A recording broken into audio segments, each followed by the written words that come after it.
Hello everyone, welcome back to your favorite channel Learn with Javed. আশা করি প্রত্যেকে ভালো আছো এবং সুস্থ আছো।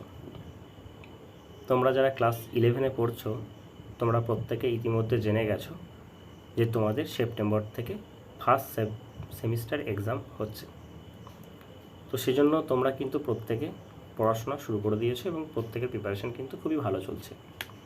এবং তোমরা জানো যে তোমাদের এই যে ফার্স্ট সেমিস্টার যেটা হবে সেটা কিন্তু এমসিকিউ বেসড পরীক্ষা হবে, যেখানে কিন্তু 35 মার্কসের 35 এমসিকিউ কোশ্চেন থাকবে।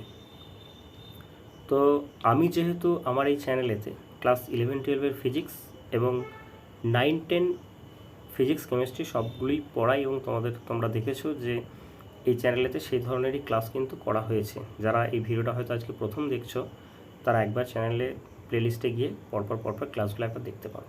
এবং যদি তোমাদের কোনো হেল্প হয়ে থাকে তাহলে অবশ্যই লাইক, শেয়ার এবং কমেন্ট করবে। আর আমাদের চ্যানেলে যদি নতুন হয়ে থাকো তাহলে অবশ্যই চ্যানেলটি সাবস্ক্রাইব করবে। তো দেখো, আমি তোমাদেরকে ফার্স্ট ক্লাসেই বলেছিলাম যে তোমাদের পরীক্ষা পর্যন্ত অ্যাপ্রক্সিমেটলি আর 2 মাস টাইম আছে, কারণ তোমাদের পরীক্ষা স্টার্ট হচ্ছে 13 সেপ্টেম্বর থেকে। ফিজিক্স পরীক্ষা আছে 21 সেপ্টেম্বর। তো এখন আমি বলেছিলাম যে এই এক্সাম পর্যন্ত আমরা টোটাল 10 থেকে 20টা মক টেস্ট আমরা কিন্তু এখানে কমপ্লিট করব।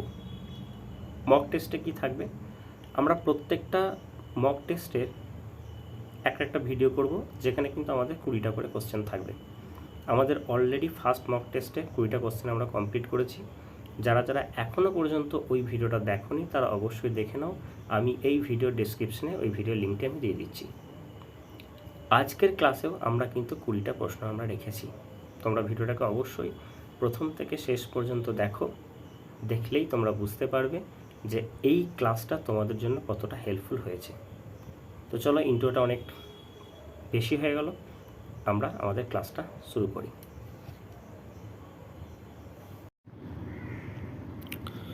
চলো, আজকের প্রথম প্রশ্নটা দেখো কি বলছে। প্রথম প্রশ্নে বলা হচ্ছে, নিচের কোনটি মাত্রাযুক্ত ভৌত রাশি? ঠিক আছে, কোনটা হচ্ছে ডাইমেনশনাল ফিজিক্যাল কোয়ান্টিটি। দেখো, আমরা জানি ডাইমেনশন কাদের থাকে, যাদের কিন্তু ইউনিট থাকে। এক্সেপশন দুটো ইউনিট আছে, একটা হচ্ছে রেডিয়ান আর একটা হচ্ছে স্টেরেডিয়ান, অর্থাৎ অ্যাঙ্গেল এবং সলিড অ্যাঙ্গেল। এই দুটো ইউনিটের এই দুটো কোয়ান্টিটির অ্যাঙ্গেল এবং সলিড অ্যাঙ্গেলের ইউনিট আছে বাট ডাইমেনশন নেই। তাহলে মাত্রাযুক্ত, তাহলে ঘন কোণটা কিন্তু ডাইমেনশন থাকছে না, এটা কেটে দিলাম। বিকৃতি মানে কি? বিকৃতি মানে হচ্ছে small L by capital L. তাহলে দেখো, দুটোই কিন্তু সেম কোয়ান্টিটি, তো সেক্ষেত্রে না এর ডাইমেনশন আছে না এর ইউনিট আছে, তাহলে অপশন এটাও হচ্ছে না। পরাবৈদ্যুতিক ধ্রুবক, যেটাকে আমরা ডাইইলেকট্রিক কনস্ট্যান্ট বলছি, এটা কে সমান লেখা হয় এপসাইলন বাই এপসাইলন নট। ঠিক আছে, তো এটা যেটা আছে দেখো, এটা হচ্ছে তোমার ডাইইলেকট্রিক কনস্ট্যান্ট যেটা আমরা বলছি, এটা হচ্ছে ইলেকট্রিক পারমিটিভিটি ইন মিডিয়াম আর ইলেকট্রিক পারমিটিভিটি ইন ভ্যাকুয়াম। তাহলে সেক্ষেত্রে এটারও কিন্তু কোনো দুটো সেম কোয়ান্টিটি হওয়ার জন্য এরও কিন্তু কোনো ডাইমেনশন এন্ড ইউনিট দুটোই থাকছে না। তাহলে একটাই পড়ে রইলো, সেটা হচ্ছে কি প্ল্যাঙ্ক কনস্ট্যান্ট। তাহলে অবশ্যই প্ল্যাঙ্ক কনস্ট্যান্ট এটা হচ্ছে তোমার, এর কিন্তু ডাইমেনশন আছে। এই প্ল্যাঙ্ক কনস্ট্যান্টের ডাইমেনশনটা কত? M L square T to the power -1। এটা হচ্ছে প্ল্যাঙ্ক কনস্ট্যান্টের ডাইমেনশন। ওকে, তাহলে আশা করি তোমরা এটা বুঝতে পেরেছো। ঠিক আছে, এখানে দেখো ঘনকোণই একমাত্র কোয়ান্টিটি আছে যার কিন্তু ডাইমেনশন নেই, কিন্তু তার ইউনিট আছে। এর ইউনিট হচ্ছে কি স্টেরেডিয়ান। ঠিক আছে, চলো তারপরে প্রশ্নটা চলো আসি। কোশ্চেন নাম্বার 2 কি বলছে? কোশ্চেন নাম্বার 2 বলা হচ্ছে, একটি নির্দিষ্ট গ্যাসের দুটি অণুর সংঘাতের সম্ভাবনা পি, তাদের গড় মুক্তপথের ব্যস্তানুপাতিক, অর্থাৎ পিটার জন্য বলা হচ্ছে P is proportional to 1/λ। P is proportional to 1/λ, এটা বলা হচ্ছে। এখন দিয়ে বলেছে সমানুপাতিক ধ্রুবকের এসআই এককটা কত হবে। আচ্ছা, তাহলে সমানুপাতিক ধ্রুবক মানে কি? ধরো একে যদি আমরা প্রপোর্শনালটাকে যদি তুলে দিই তাহলে কি হবে? পি ইজ ইকুয়াল টু, ধরো আমরা কে বললাম, k/λ বা c/λ, যাই হোক না কেন। এখন পি এর কিন্তু কোনো ইউনিট নেই, ঠিক আছে, বা এটা একটা বলতে পারো এককহীন, এটা বিশুদ্ধ সংখ্যা, ইটস এ নাম্বার। তাহলে নাম্বার যদি হয় এটা একটা কনস্ট্যান্ট, তাহলে এর কিন্তু কী হবে, এর কোনো ডাইমেনশন থাকবে না, ইউনিট থাকবে না। ল্যামডা ওয়েভলেন্থের ইউনিট কি, ইউনিট হচ্ছে মিটার, তাহলে এই উপরটা কী হবে, ওপরটা মিটার হবে। তবেই দেখো এটা কেটে যায় কত আসছে, 1 আসছে, তাহলে একটা নাম্বার আসছে, কোনো ডাইমেনশনলেস হচ্ছে। তাহলে সেক্ষেত্রে আমরা কি বলবো, ইউনিটটা কত হবে, ইউনিটটা হবে তোমার মিটার। অপশন এ হবে এটা তোমার কারেক্ট অ্যান্সার। ওকে, আশা করি তোমরা আমার প্রত্যেকটা অ্যাপ্রোচ বুঝতে পারছো। তোমরা ভিডিওটাকে পজ করে আগে নিজেরা কোশ্চেনগুলো ট্রাই করো। আমি তোমাদেরকে ক্লাসের শুরুতেই বলেছি যে এই ক্লাসটা তোমাদের ফার্স্ট সেমিস্টার এক্সাম পর্যন্ত চলবে, মক টেস্ট সিরিজ। এখানে কিন্তু আমরা প্রত্যেকটা ভিডিওতে আমরা 20টা করে কোশ্চেন প্র্যাকটিস করব, ঠিক আছে? তো চলো কোশ্চেন নাম্বার 3তে চলে আসি। কোশ্চেন নাম্বার 3তে কী বলছে দেখো, বলছে নিচের কোনটির একক আছে কিন্তু মাত্রা নেই। দেখো আমি অলরেডি এটা বলে দিয়েছি, তাহলে একক আছে কিন্তু মাত্রা নেই, সেটা কার, সেটা হচ্ছে কোণের, যেটা সলিড অ্যাঙ্গেল থাকতে পারে, মানে ঘনকোণ থাকতে পারে, অথবা অ্যাঙ্গেল থাকতে পারে, তাই না? বেশ, চলো কোশ্চেন নাম্বার 4 কী আছে দেখো। কোশ্চেন নাম্বার 4টা দেখে নিই একবার। এখানে বলেছে নিচের কোণগুলি শক্তির একক নয়, ঠিক আছে? তার মানে শক্তির একক আমরা জানি কি, শক্তি আর হচ্ছে কার্য, এরা কিন্তু ইকুইভ্যালেন্ট কোয়ান্টিটি, তাই না? যেটাকে আমরা বলছি ওয়ার্ক অ্যান্ড হচ্ছে এনার্জি, এটা হচ্ছে ইকুইভ্যালেন্ট কোয়ান্টিটি, মানে ওয়ার্কের ইউনিট যা যা, এনার্জি ইউনিট সেম। তাহলে ওয়ার্ক মানে কি, ডাব্লিউ সমান কী হয়, এফ ইন্টু ডি হয় বা এফ ডট এস হয়। তাহলে সেক্ষেত্রে দেখো নিউটন মিটার বা যেটাকে আমরা বলছি জুল বলছি, তাহলে এটা হবে। আবার দেখো পাওয়ার সমান আমরা জানি কি, সেটা হচ্ছে ডাব্লিউ বাই টি, তাহলে এক্ষেত্রে ডাব্লিউ সমান কি, পি ইন্টু টি। তাহলে পাওয়ারটা কত, পাওয়ারটা হচ্ছে ওয়াট, আর টিটা আমরা ওয়াট আওয়ার বলি বা ওয়াট সেকেন্ড যাই বলি না কেন। তাহলে এইটাও হচ্ছে দেখো ইউনিট, তাহলে এটা হবে না, এটাও ইউনিট হচ্ছে, এটাও হবে না। তারপর আরেকটা জিনিস দেখো, এটা কুলম ইন্টু ভোল্ট আছে। কুলম ইন্টু ভোল্ট আমরা জানি, দেখো আমরা যদি এখানে আরেকটা জিনিস দেখি যে ভি সমান হচ্ছে কী হয়, ভি সমান হচ্ছে ডাব্লু বাই কিউ হয়। তাহলে সেক্ষেত্রে আমরা ডাব্লু সমান এখানে পেয়ে যাচ্ছি ভি কিউ। তাহলে এটা ভিটা হচ্ছে ভোল্ট, সিটা হচ্ছে কুলম, তাহলে এটাও কিন্তু হচ্ছে। তাহলে হচ্ছে না কোনটা, যেটা শক্তি একক নয়, দেখো এটা ওয়াট আওয়ার, এটা ওয়াট পার আওয়ার আছে, তাহলে এটা কিন্তু হচ্ছে না। আমার আনসারে চেয়েছে যে নিচে কোনগুলি শক্তির একক নয়, একক নয় বলেছে, তাহলে আনসারটা হবে কি, অপশান সি হবে এটা আমার কারেক্ট অ্যান্সার। ওকে, কোশ্চেনটা কিন্তু ভালো করে পড়বে আগে, তার কারণ অনেক সময় কী হয়, এই ধরনের কোশ্চেনগুলো আমাদের যখন পরীক্ষায় থাকে এগুলো খুব ইজি কোশ্চেন হয়, বাট আমরা এতটাই কনফিডেন্ট থাকি তখন আমরা এই 9টা না আর পড়ি না, আমরা ফট করে নিচের কোনগুলির শক্তির একক বলে আমরা পড়ে একটা দুটো, মানে যেগুলো মাল্টিপল, হয়তো এখানে এমন একটা অপশান দিল, হয়তো বোধ দিয়ে দিল যে দুটোর কারেক্ট দিয়েছে, আমরা সঙ্গে সঙ্গে সেটা করে দিয়ে চলে যাই। সেক্ষেত্রে কিন্তু বারবার করে বলছি, কিন্তু অপশানগুলো অবশ্যই আগে তোমাদেরকে পড়তে হবে। বেশ, তারপরটা চলে আসি। এখন কি বলেছে দেখো, বলেছে 3.78721 সংখ্যাটি 3টি তাৎপর্যপূর্ণ সংখ্যায় প্রকাশ করলে তা হবে, দেখো 7.78721, এইটাকে যদি আমরা 3টি তাৎপর্যপূর্ণ সংখ্যায় যদি আমরা প্রকাশ করি, তাহলে এই যে 4টে অপশান আছে, এই 4টে অপশানের মধ্যে কোন অপশানটা কারেক্ট হবে সেটা তোমরা অবশ্যই একবার বলো। দেখো আমরা এখানে 3টি তাৎপর্যপূর্ণ সংখ্যা থাকবে, তাহলে প্রথমটা দেখো এটাতে 1 2 3 4টে আছে, তাহলে এটা হচ্ছে না। 1 2 3 4টে, এটাও কিন্তু আমরা বাদ দিচ্ছি, তাহলে অপশান পুরো রইল এইটা আর পুরো রইল এটা। এখন দেখো একটা জিনিস লক্ষ্য করে দেখো, এটা আমরা 3টে পর্যন্ত নেবো, তাহলে এটা ধরো 3.787 এটা ধরো আছে। এখন আমরা জানি যে পয়েন্টের পর যদি 5 থেকে বেশি থাকে, তাহলে তার আগের সংখ্যার সাথে কি হয়, 1 অ্যাড হয়ে যায়। তার মানে এটা হয়ে যাবে কত, 3.7, এই 8টা তখন 9 হয়ে যাবে, তাহলে 3.79, option C is the right answer. তাহলে আমরা অপশান সিতে যাবো। ওকে, তারপরে চলে আসি 6 নম্বর কোশ্চেনটা। দেখো 6 নম্বর কোশ্চেনটা কী বলেছে দেখো, বলেছে একটি গণনার শেষে ঠিক আগের ধাপটি হলো, একটি গণনার শেষে ঠিক আগের যে ধাপটি হলো 2.33 ইন্টু 6.035 ইন্টু 2.1 অন্তিম উত্তরের তাৎপর্যপূর্ণ অঙ্ক সংখ্যা হবে। বেশ, দেখো আমি তোমাদেরকে পড়ানোর সময় বলেছিলাম যে যখন গুণ হবে বা ভাগ হবে, অর্থাৎ মাল্টিপ্লিকেশন অর অ্যাডিশনের ক্ষেত্রে, মাল্টিপ্লিকেশন অ্যান্ড ডিভিশনের ক্ষেত্রে আমরা দেখব যে ডিজিটটার যে সংখ্যাটার নাম্বার অফ সিগনিফিকেন্ট ডিজিট কম আছে অ্যান্সারের সিগনিফিকেন্ট ডিজিটটা হবে সেই সংখ্যাটা। অর্থাৎ এখানে দেখো এইটাতে কটা আছে, দেখো এটাতে আছে দেখো 3টে, এটাতে 1 2 3 4টে আছে, আর এটাতে কটা আছে 2টো আছে। তাহলে ডেফিনেটলি আমাদের যেটা আনসার হবে সেটা কী হবে, তার সিগনিফিকেন্ট নাম্বার হবে 2টো। সো অপশান বি হবে এটা আমার কারেক্ট অ্যান্সার। কারণ সিগনিফিকেন্ট নাম্বারটা সবসময় মাল্টিপ্লিকেশন হোক বা ডিভিশন হোক, আমার কিন্তু মিনিমাম নাম্বারটাই হবে আমার সিগনিফিকেন্ট নাম্বার। ওকে, আশা করি এই 6টা প্রশ্ন তোমরা প্রত্যেকেই বুঝতে পেরেছো। দেখো আমি তোমাদের যে সেটগুলো তৈরি করছি সেই সেটগুলো কিন্তু সমস্ত রকমের প্রশ্ন দিয়ে কিন্তু আমি তৈরি করছি, কারণ সেখানে কিন্তু ইজি কোশ্চেন থাকবে, সেখানে মডারেট কোশ্চেন থাকবে, সেখানে কিন্তু টাফ কোশ্চেনও থাকবে। তো চলো তার পরবর্তী প্রশ্নে আমরা চলে আসি।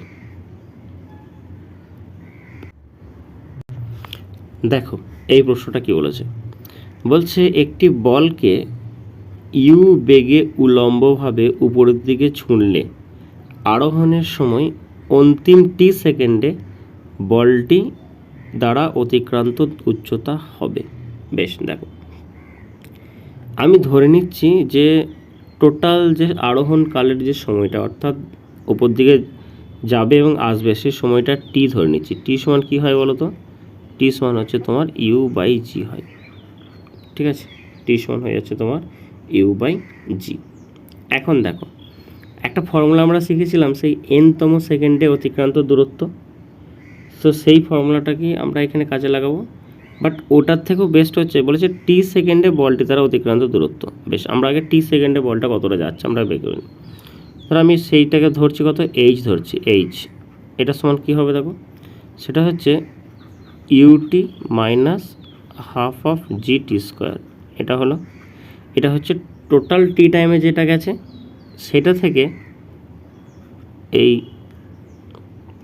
এক সেকেন্ড আমি বিয়োগ করছি T minus T into U minus half of G T square. এটা হচ্ছে টি মাইনাস স্মল টি তার স্কোয়ার। দেখো এইখান থেকে কিন্তু আমরা একদম এইচের মানটা পেয়ে যাব। তাহলে এবার কী করবো, নর্মাল ক্যালকুলেশন করব। তাহলে এটা করছি তোমার ইউটি মাইনাস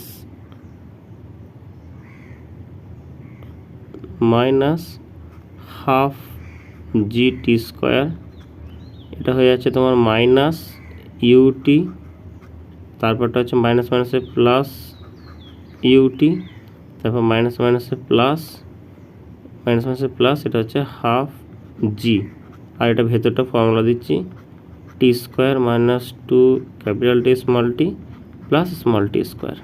এটা আমি এ মাইনাস বিতে হোল স্কোয়ার ফর্মুলা দিয়ে দিচ্ছি। তাহলে এখন এইটা আর এটা আমার কেটে যাচ্ছে, তার মানে এখানে যেটা পড়ে থাকছে এখন আপাতত সেটা হচ্ছে এই u t minus half of G T square, এটা থাকছে, এটাতে plus half of G T square, এটা রইল মাইনাস এটা হচ্ছে তোমার এই 2 কাটছে, তাহলে G small capital T small T plus G T square by 2, এটা পড়ে রইল। তাহলে এখানেও কাটছে, এটা কেটে যাচ্ছে আর এটা কেটে যাচ্ছে।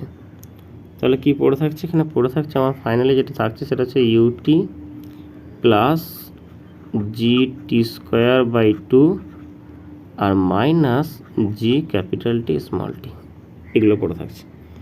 তাহলে এখানে আমি ক্যাপিটাল টি এর ভ্যালুটা খালি বসিয়ে দেবো। তাহলে এটা হয়ে যাচ্ছে u t plus G T square by 2 minus, এখানে দেখো ক্যাপিটাল টি ভ্যালুটা কত, ইউ বাই জি, তাহলে এটা হয়ে যাচ্ছে তোমার G into U by G into হচ্ছে টি।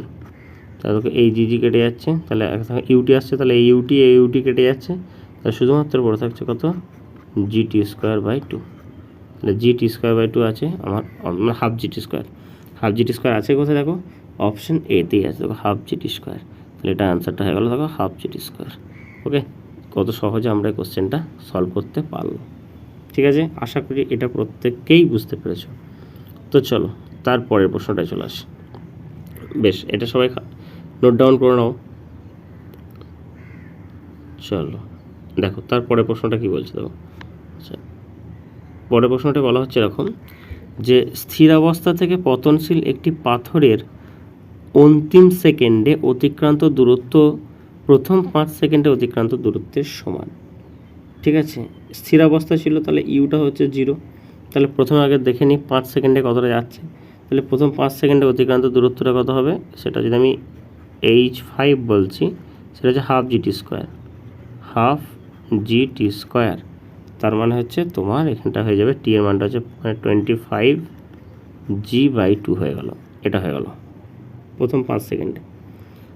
আর স্থিরাবস্থা থেকে পতনশীল একটি পাথরে অন্তিম সেকেন্ডে আমি এরকম ধরছি যে সেই প্রথম মানে লাস্ট টি সেকেন্ডে পড়েছে, তাহলে টি সেকেন্ডে সেটা হচ্ছে কত, ইউটা তো 0, তাহলে সেক্ষেত্রে ফর্মুলাটা হচ্ছে g/2 ইন্টু 2n মানে হচ্ছে 2t - 1, আর এটা মানে হচ্ছে কত, এটা 25g/2। তাহলে এই g আর এই g কাটছে, এই 2 কাটছে, তাহলে 2t সমান হচ্ছে 26, t মানে হচ্ছে 13 সেকেন্ড। তাহলে t সমান কত আসবে, 13 সেকেন্ড আছে, অপশান সি আছে। দেখো option C is the right answer. এখানে ইউটা কিন্তু 0, কারণ কোশ্চেনে দেখো বলেই দিয়েছে স্থিরাবস্থা থেকে পতনশীল পাথরে, তো সেক্ষেত্রে আমার ইউ এর মানটা কিন্তু এখানে 0 হচ্ছে। ওকে, চলো এখানে একটু ক্লিয়ার মুছে দিই, এগুলো আশা করি তোমরা খাতায় নোট ডাউন করে নিয়েছো। বেশ, চলো তারপরে প্রশ্নে চলে আসি, এবং আমি যতক্ষণ বোর্ডটা ক্লিয়ার করছি তোমরা ততক্ষণে পরে কোশ্চেনটা একটু সলভ করার চেষ্টা করো। ওকে, চলো নেক্সট কোশ্চেন। কী বলেছে কোশ্চেনটা বলছে একটি বলকে ভূমি থেকে উল্লম্বভাবে উপরের দিকে 19.6 মিটার/সেকেন্ড বেগে ছোড়া হলো। বলটি আবার ভূপৃষ্ঠে পৌঁছাতে কত সময় লাগবে? ঠিক আছে, তাহলে কি হচ্ছে, ভূপৃষ্ঠ থেকে উল্লম্বভাবে ছুটছে, তাহলে যখন ম্যাক্সিমাম হাইটে যাচ্ছে তার টাইমটা কত, ম্যাক্সিমাম হাইটে যাওয়ার জন্য টাইমটা কত, সেটা হচ্ছে কত, u/g। সেটা কত হবে, ইউটা কত, 19.6 বাই তোমার হচ্ছে জিটা হচ্ছে 9.8, মানে সেটার জন্য টাইম লাগছে কত, আরোহণকাল বা যাই বলি না কেন তার জন্য টাইম লাগছে 2 সেকেন্ড। তাহলে এই 2 সেকেন্ড ওপরে উঠতে সময় লাগছে, আবার যতটা উঠতে সময় লাগে ততটা নামতেও সময় লাগবে, তাহলে 2 + 2 মানে কত, 4 সেকেন্ড। কত ইজিলি হয়ে গেল। দেখো তারপরে প্রশ্নটা দেখো কী বলেছে, 120 মিটার দীর্ঘ একটি ট্রেন 10 মিটার/সেকেন্ড বেগে উত্তর দিকে গতিশীল। রেল লাইন বরাবর একটি পাখি 5 মিটার বেগে দক্ষিণ দিকে উড়ে যাচ্ছে। তাহলে দুজন কোন এক অপরের অপোজিট আছে, মানে রিলেটিভ ভেলোসিটি কত হবে, যোগ হয়ে যাবে, তাহলে 10 + 5 মানে হচ্ছে 15 হয়ে গেল। তারপরে দেখো, তারপরে বলেছে যে ট্রেনটি অতিক্রম করতে পাখিটির কত সময় লাগবে। তাহলে ভেলোসিটি যেটা হচ্ছে সেটা কত, সেটা হচ্ছে 15 মিটার/সেকেন্ড হচ্ছে, ট্রেনটার মানে লেন্থ কত, সেটা হচ্ছে 120, তাহলে হচ্ছে 120/15, তাহলে কত হচ্ছে এটা, 8 second. Option C is the right answer. চলো তারপরে প্রশ্ন চলে আসি, কোশ্চেন নাম্বার 10। কী বলেছে দেখো, এখানে বলেছে সমমন্দনে গতিশীল একটি কণা ষষ্ঠ এবং নবম সেকেন্ডে যথাক্রমে 570 সেন্টিমিটার এবং 390 সেন্টিমিটার দূরত্ব অতিক্রম করে। কণাটির স্থির অবস্থায় আসতে কত সময় লাগবে? এই কোশ্চেনটা আমরা করব। দেখো সেই ফর্মুলা আমরা শিখেছি, SN সমান, ওই ফর্মুলা দিয়ে আমরা এই অঙ্কটা করব। তাহলে আমাদের ফর্মুলাটাকে একটু খাতায় নোট ডাউন করি, আমার সাথে সাথে তোমরাও লিখে নাও, তাহলে তোমাদেরও প্র্যাকটিস হয়ে যাবে। SN সমান হচ্ছে u - half of a into 2n - 1। এখানে আমি মাইনাস দিচ্ছি, তার কারণ হচ্ছে এটা আস্তে গিয়ে থেমে যাচ্ছে, মানে তার ভেলোসিটিটা কমছে। ঠিক আছে, তাহলে প্রথমে কি বলেছে, প্রথমে দেখা যাচ্ছে কি প্রথম 6 সেকেন্ডে যাচ্ছে সেটা 570 মিটার। তাহলে আমি এখানে ডেটাগুলো লিখছি, একবার লিখছি, তাহলে 570 = u - হাফ a, এটা হচ্ছে 6, 6 2 12, 12 থেকে 1 বিয়োগ করছি মানে হচ্ছে 11, তাহলে এটা 11/2, 11a/2 করলাম, এটাকে আমি 1 নম্বর দিয়ে রাখলাম। 2 নম্বরটা কত, 390 আছে, তাহলে 390 হলো u মাইনাস, এটা আসছে হাফ ইন্টু, এটা দেখো কত আসছে 9, 9 দিয়ে হচ্ছে 18, 18 থেকে 1 বিয়োগ হচ্ছে 17, 17a। তাহলে এটা আমার আসছে 2 নম্বর। ঠিক আছে, এখন দেখো তুমি যদি 1 নম্বর আর 2 নম্বরটা যদি বিয়োগ করে দাও তাহলে দেখো ইউটা কেটে যাবে, ইউটা কাটছে, তার মানে এটা হচ্ছে 570 থেকে তুমি এখানে বিয়োগ করছো 390, তাহলে এটা আসছে তোমার এই সাইডটা যেটা আসবে সেটা হচ্ছে 0 আর 9 কত 17 8 180 হলো এই দিকটা। আর এই দিকটা দেখো আসছে 11 থেকে 17 মানে হচ্ছে 6/2 এ আসছে, মানে হচ্ছে এটা 3 হবে, 3 মানে এটা আমার আসছে 60, এটা আমার আসছে 60 সেন্টিমিটার পার সেকেন্ডের স্কোয়ার, এর মানটা এলো। তাহলে এর মানটা এটা আসছে, কিন্তু তোমাকে কী চেয়েছে, তোমাকে বলেছে সময় চেয়েছে, তাহলে v is equal to u minus a t. এখন ভিটা 0 হবে, তাহলে আমরা বলতে পারি এটি সমান হচ্ছে ইউ, এটা। এখন ইউটা কত ছিল বলো তো? আচ্ছা ইউটা তো আমাকে ইউটা তো বের করতে পারছে, এই ইকুয়েশন থেকে আমি ইউটা বের করিনি, দাঁড়াও ইউটা তো আমি বের করিনি এখানে। তাহলে এটা যদি 60 হয় তাহলে এখান থেকে ইউটা কত হবে দেখো, এই জায়গা থেকেই করে নিচ্ছি তো 570, তো এটা তাহলে এটা 570 ইকুয়ালস টু এটা হচ্ছে ইউ মাইনাস এটা হচ্ছে 60, যদি এখানে বসাই তাহলে কত হচ্ছে 30 মানে হচ্ছে 330, তাহলে এটা হয়ে যাচ্ছে এদিকে 30 দিলে 600 900 আসছে, তাহলে ইউটা আসছে 900 মিটার পার সেকেন্ড এটা আসছে। তাহলে এটা বসাও, তাহলে টি সমান হচ্ছে 900 বাই এটা কত, এটা বেরোলো 60, এটা তাহলে হচ্ছে 15 সেকেন্ড, তাই তো? তাহলে 15 সেকেন্ড অপশান সি। দেখো এই ফর্মুলাটা যদি কেউ জেনে থাকে, এসএন সমান u minus half of a into 2n-1, এই ফর্মুলাটা থেকে আমার অঙ্কটা হয়ে গেল, জাস্ট ক্যালকুলেশন, আর কিচ্ছু নেই। ওকে, চলো নেক্সট প্রশ্নে চলে আসি। প্রশ্নগুলো তোমরা অবশ্যই প্রত্যেকটা কোশ্চেন ভিডিওটাকে পজ করে নিজেরা সলভ করার চেষ্টা করো। আমি তোমাদের প্রথম দিনের ক্লাসেই বলেছিলাম আজকে আমাদের মক টেস্ট 2 অর্থাৎ ডে 2 এর ক্লাস, যা আমরা পরীক্ষা পর্যন্ত টোটাল 10টা সেট করব, এবং প্রত্যেকটা সেটে আমাদের 20টা করে কোশ্চেন থাকবে। এবং এই কোশ্চেন্সগুলো আমরা যখন সলভ করার সাথে সাথে আমাদের কনসেপ্ট তো ক্লিয়ার হচ্ছেই ডেফিনেটলি, তার সাথে সাথে সবথেকে বড় কথা হচ্ছে আমাদের কিন্তু পুরো চ্যাপ্টারগুলো রিভিশন হচ্ছে। আর আমরা যত প্র্যাকটিস করব, কারণ প্র্যাকটিস যদি আমরা না করে থাকি তাহলে কিন্তু আমরা ওই যে আমাদের যে টাইমটা আছে 1.5 ঘন্টা, যেখানে আমাদের 35 কোশ্চেন থাকবে, ওই 1.5 ঘন্টার মধ্যে কিন্তু আমরা 35 কোশ্চেন কিন্তু কমপ্লিট করতে পারবো না, যদি না আমরা কিন্তু প্র্যাকটিস করি। এবং প্র্যাকটিসটা হবে একদম এক্সাম ওরিয়েন্টেড, যেখানে কিন্তু আমি তোমাদের দেখো প্রথম দিনের সেটটা যারা দেখোনি তারা অবশ্যই দেখে নাও, এখানে কিন্তু সমস্ত লেভেলের কোশ্চেন আছে, যে কোনো কোশ্চেন একদম পুরো ইজি সেটাও থাকবে, কারণ আমরা যেহেতু প্রথমের দিকে সেটগুলো পড়ছি সেই জন্য কিন্তু প্রথমের দিকে সেটগুলো কোশ্চেনগুলো একটু ইজি থাকছে। আস্তে আস্তে কিন্তু কোশ্চেনের লেভেল কিন্তু বাড়বে, আমরা যখন 5টা সেট করার পর আমরা যখন 6-7 যখন সেটগুলো শুরু করব তখন কিন্তু সেখানে কোশ্চেনের লেভেল কিন্তু আরও টাফ থাকবে। ঠিক আছে, তো চলো আমরা চলে আসি কোশ্চেন নাম্বার 13টায় কী বলেছে দেখো, বলেছে যে এফ ইকুয়ালস টু বলেছে 2i + 3j - k। তাহলে দেখো এফ ইকুয়ালস টু আছে কত, সেটা হচ্ছে 2i + 3j + k, এটা আছে এফ এর ভ্যালুটা। তারপরে দেখো আর আছে, আরটাও দিয়েছে কত, সেটা হচ্ছে 6i + 3j - 2k, এটা দিয়েছে আর এর ভ্যালুটা। দিয়ে বলেছে টর্কটা কত, টর্ক, তাহলে টর্ক সমান তুমি জানো, সেটা কি জানো, আর ক্রস এফ, ব্যাস হয়ে গেল। তাহলে ক্রস প্রোডাক্ট করতে হবে, তাহলে ক্রস প্রোডাক্ট করো কী হবে, আই এটা জে আর এটা হচ্ছে কে। তাহলে প্রথমে আর এর ভ্যালুগুলো সব বসাবো, এখানে পুট করবো আর এর ভ্যালু, আমি তোমাদেরকে ডট প্রোডাক্ট ক্রস প্রোডাক্ট সবই শিখিয়েছি। দেখো 6, এটা হচ্ছে 3 আর এটা হচ্ছে -2, আর এখানে হচ্ছে 2, এখানে 3 আর এখানে হচ্ছে 1। তাহলে যখন এইটা বাদ দিয়ে দেবো, যখন আই নেবো এটা বাদ দেবো, তাহলে ক্রস মাল্টিপ্লিকেশন, এটা কত 3 একে 3 আর 3 2 6, মানে এটা যেহেতু মাইনাস আছে তাহলে মাইনাস মাইনাসে প্লাস হয়ে যাবে, তাহলে এটা হতে হবে 9 হবে। তাহলে প্রথম টার্মটা হচ্ছে 9 হবে, তাহলে 9i। দেখো দেখো এখানে যখনই আমি অপশানের দিকে তাকাচ্ছি, দেখো একটা অপশানই আছে, দেখো 9 আছে, তার মানে অপশান বি হবে আমার আনসার, আমার আর সলভ করার দরকার নেই। তবু আমি তোমাদেরকে বলে দিচ্ছি। দেখো তারপরে যখন আমরা এইটাকে বাদ দিয়ে দেবো, তাহলে এটা কত হচ্ছে -2 দিয়ে 4 -4, এদিকে হচ্ছে তোমার এইটার সাথে এটা গুণ করবো, তাহলে কত হচ্ছে দেখো -4, আর এদিকে তোমার হচ্ছে 6।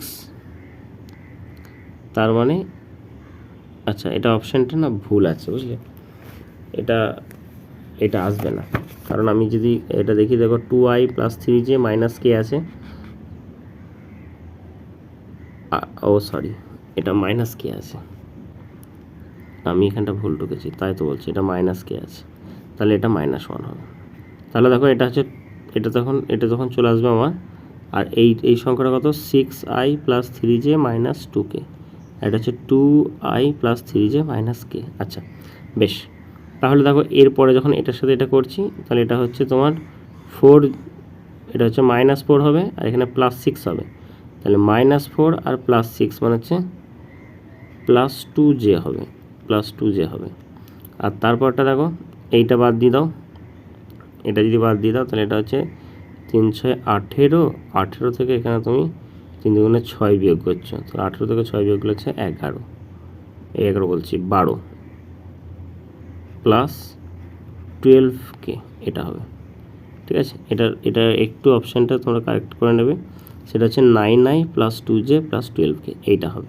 মানে এটা অপশানটা একটু ঠিক করে দিচ্ছি আমি, সেটা হচ্ছে তোমার 9i + 2j + 12k। দেখো আমি এটা করলাম বলে দেখো এটা তোমাদের অপশানটা তোমরা কারেক্টলি বুঝতে পারলে, নাহলে কিন্তু আমি 9iটা দেখে যখন অ্যান্সারটা করে দিয়েছিলাম, এই অপশানটা অ্যাকচুয়ালি ভুল আছে। ঠিক আছে, অপশানটা একটু ঠিক করে নেবে। বেশ, তারপরটা চলে আসি, দেখো কোশ্চেন নাম্বার 14 কোশ্চেনটা কী বলছে, 14 কোশ্চেনটা বলছে একটি বল -fকে মূলবিন্দু ও কে ক্রিয়া করছে 1, -1 বিন্দুর সাপেক্ষে বলের ভ্রামক বা টর্কটা নির্ণয় করতে হবে। দেখো আর এর ভ্যালুটা দিয়ে দিয়েছে কত না, আর এর ভ্যালুটা দিয়েছে সেটা হচ্ছে তোমার 1 - ভেক্টরটা আমরা কী লিখবো আমরা i - j লিখবো, তাই তো। তাহলে সেই একই রকমভাবে টাউ সমান কী হবে, r × f হবে। তাহলে r × f, তাহলে r এর মানটা কত, r এর মানটা হচ্ছে তোমার, এটা রয়েছে i - j আছে, আর f এর মানটা দেখো এখানে মাইনাস আছে, সেই জন্য আমি আগে একটা মাইনাস নিয়ে নিচ্ছি, সেটা হচ্ছে তোমার i - j × f × k, এটা।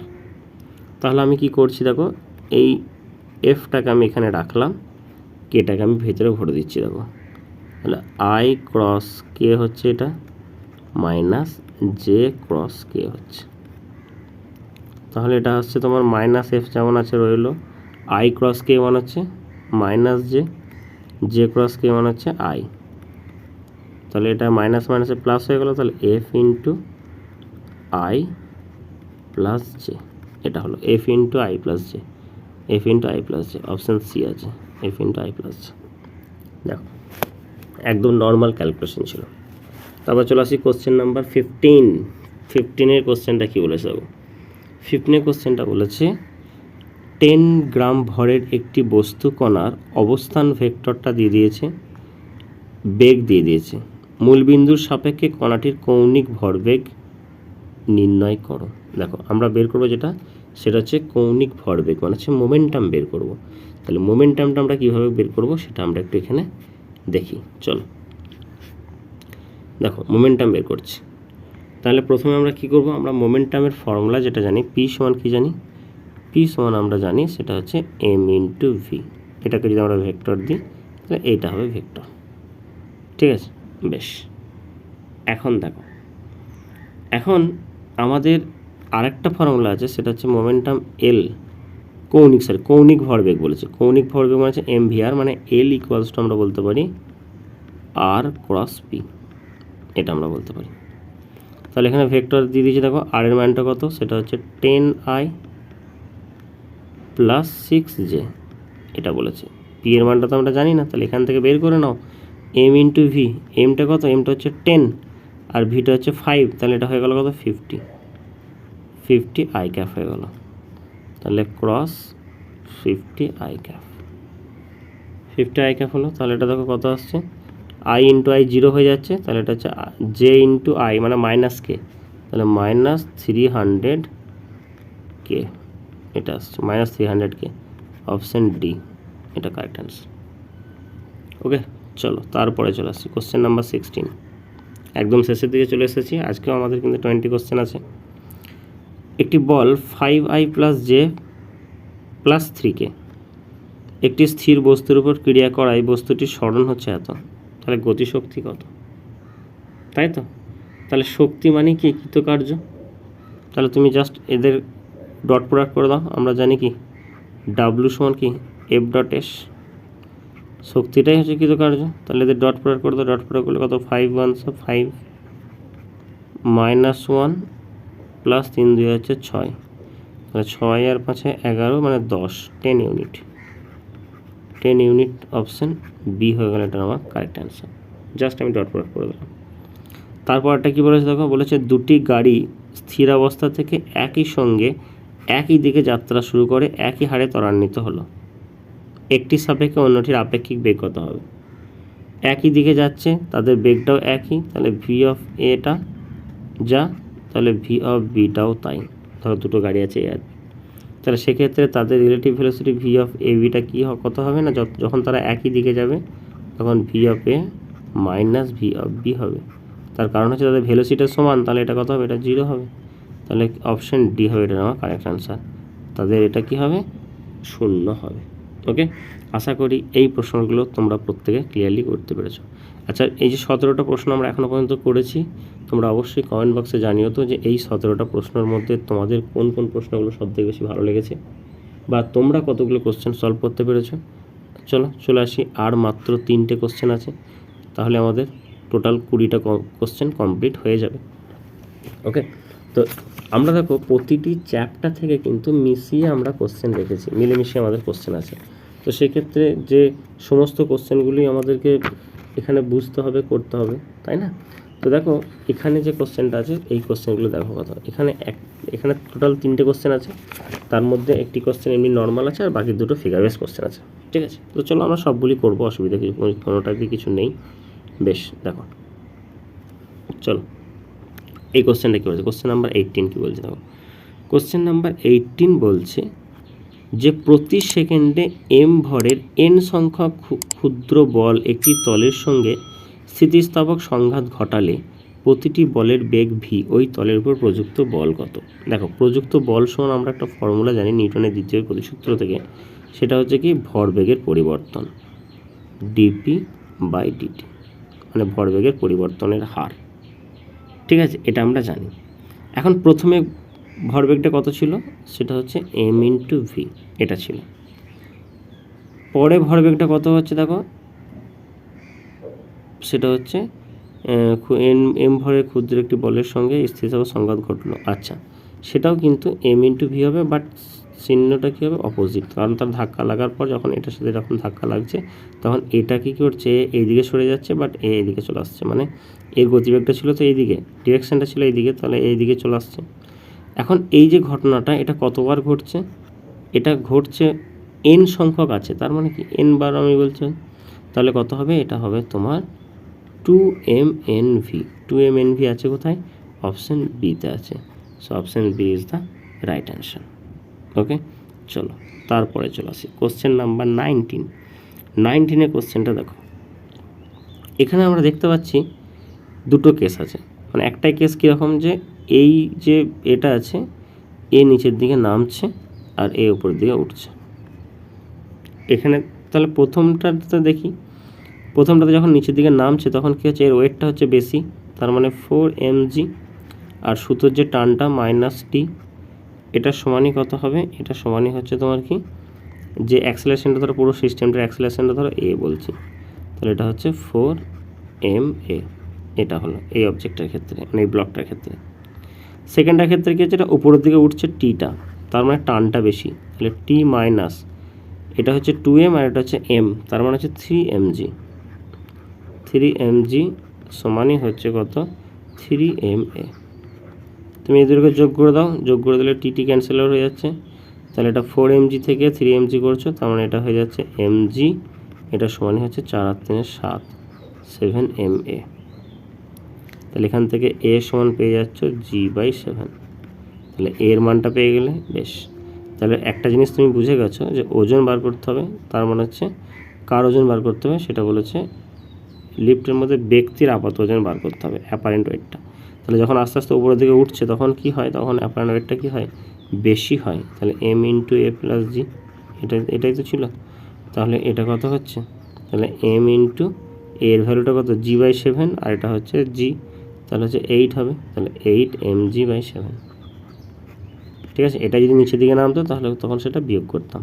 ঠিক আছে, তাহলে এটা অ্যান্সারটা হলো 8 mg/7। যদি নিচের দিকে নামতো তাহলে বিয়োগ করতাম, তখন সেটা 6 mg/7 হতো। ওকে, আশা করি অ্যাপ্রোচগুলো বুঝতে পারছো তোমরা। যারা এই ক্লাসগুলো করোনি তারা একবার প্লেলিস্টে গিয়ে দেখো যে নিউটনস লজ অফ মোশন যে ক্লাস আমি করিয়েছি, সেই ক্লাসে তোমরা এটা কনসেপ্ট তোমরা শিখে যাবে। লিফটের কনসেপ্ট দেখো, আমরা ছোটো ছোটো পার্টেও করেছি ওগুলো, লিফটের কনসেপ্ট বা তোমার রকেটের কনসেপ্ট এরকমভাবে। ঠিক আছে, তো চলো এরপর আমরা চলে আসছি আজকের লাস্ট কোশ্চেন, এবং একই ধরনের বা একই ধাঁচের যে কোশ্চেনটা আছে সেই কোশ্চেনটা আমরা করে নিচ্ছি। কী বলেছে দেখো, বলেছে স্মল এম ও ক্যাপিটাল এম ভরের দুটি বস্তু বাঁধা অবস্থায় মুক্তভাবে পড়তে যাচ্ছে, এরা এইভাবে পড়ে যাচ্ছে। তাদের মধ্যেকার দড়ি উলম্ব অবস্থায় আছে, দড়িতে টানের মান কত? এখন দেখো এই বস্তুটার ক্ষেত্রে কি কেসটা হচ্ছে, এর ওজনটা কোন দিকে কাজ করছে, নিচে দিয়ে কাজ হচ্ছে, আবার সুতোর টানটাও নিচে দিয়ে কাজ করছে। এটা সমানে কত হবে, m × g, কারণ এটা g এর জন্যই নিচে পড়ছে। তাহলে এই mg কেটে যাচ্ছে, তাহলে t সমান কত হবে, 0 হবে। ব্যাস, এটা হলো। আবার তুমি যদি এইটাকে না ধরে তুমি যদি এই ছোট বস্তুটাকে ধরো, সেটার ক্ষেত্রে কী হবে, mg, টানটা যদি উপরের দিকে তুমি বলো, এটা সমানই mg হবে। তাহলে সেই ক্ষেত্রে তুমি টানের মানটা তুমি 0ই পাচ্ছ।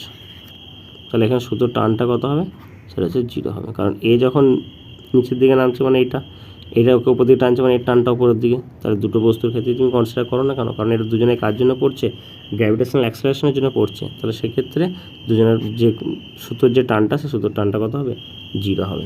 ওকে, আশা করি এই কোশ্চেনটাও তোমরা প্রত্যেকে বুঝতে পেরেছো। তাহলে আজকের ভিডিওতে আমরা কিন্তু আমাদের কথা মতো 20টা কোশ্চেন প্র্যাকটিস করলাম, এবং যারা এখনও পর্যন্ত মক টেস্ট 1-এর ক্লাসটা দেখোনি তারা অবশ্যই মক টেস্ট 1-এর ক্লাসটা দেখে নাও। আমি ভিডিও ডেসক্রিপশনে ওই ভিডিওটির লিঙ্কটি দিয়ে দেবো। আর যারা আজকের ক্লাসটা প্রথম থেকে শেষ পর্যন্ত দেখলে তাদেরকে অসংখ্য ধন্যবাদ। এবং তোমাদের যদি এই ক্লাসটা কোনো হেল্প হয়ে থাকে তোমরা অবশ্যই তোমাদের বন্ধুদের সাথে ক্লাসটি শেয়ার করো, এবং আমাদের চ্যানেলে নতুন হয়ে থাকলে প্লিজ চ্যানেলটি সাবস্ক্রাইব করো। থ্যাংক ইউ, তোমার সাথে দেখা হচ্ছে নেক্সট ক্লাসে।